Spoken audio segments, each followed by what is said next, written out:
There is a man who won the Nobel Peace Prize while secretly expanding a war.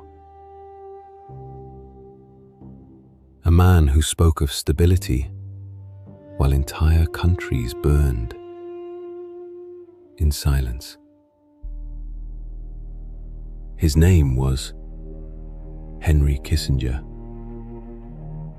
And for over 50 years, the global order we live in has quietly followed the lines he drew in the shadows. This is Beyond the Headlines, where we don't just revisit history, we uncover the forces that shaped it.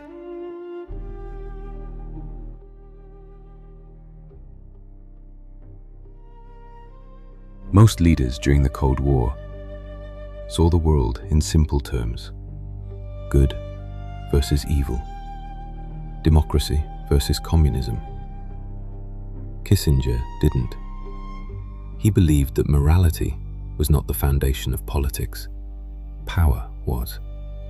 To him, nations didn't survive by being good. They survived by being strategic. If supporting a dictator preserved stability, it was acceptable. If abandoning an ally prevented a larger threat, it was necessary. This way of thinking had a name: Realpolitik. And under Kissinger, it became more than a theory. It became policy.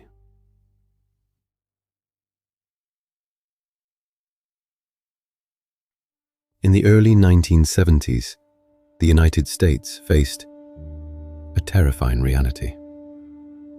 Its greatest rivals, the Soviet Union and China, appeared united under a single ideology. To most of the world, this alliance looked unbreakable. But Kissinger saw something others didn't. Beneath the surface, there was tension, distrust, rivalry. And in 1971, he made a decision that would change everything. In complete secrecy, he traveled to China.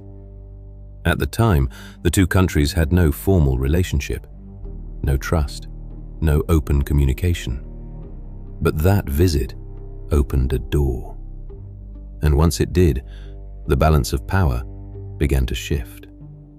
By building a relationship with Beijing, Kissinger forced Moscow into a new position, one where it could no longer act without looking over its shoulder.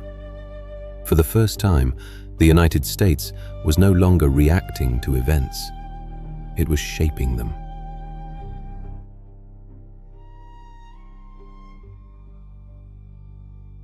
Every conflict could be solved.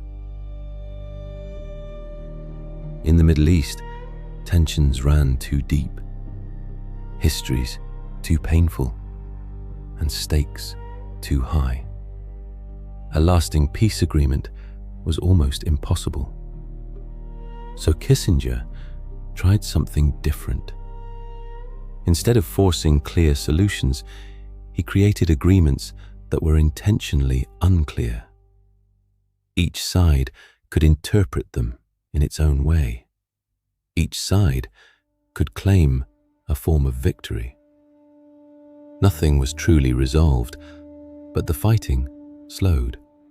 And more importantly, time was created. Time for influence to grow. Time for power to shift.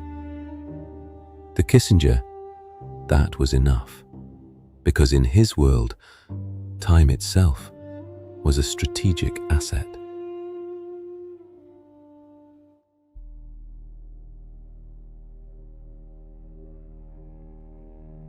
Henry Kissinger never commanded an army. He never led troops into battle.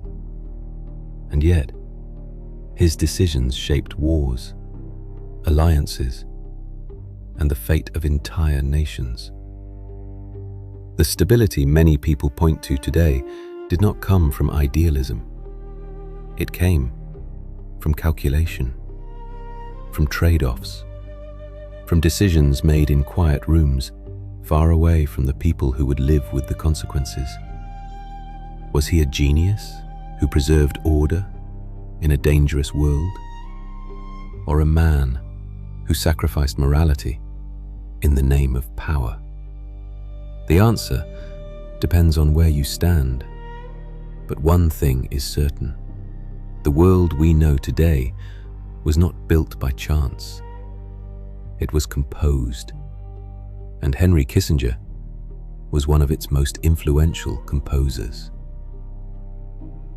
If you want to go deeper into the hidden forces shaping our world, subscribe to Beyond the Headlines, where the story doesn't end with what you see, but begins with what you don't.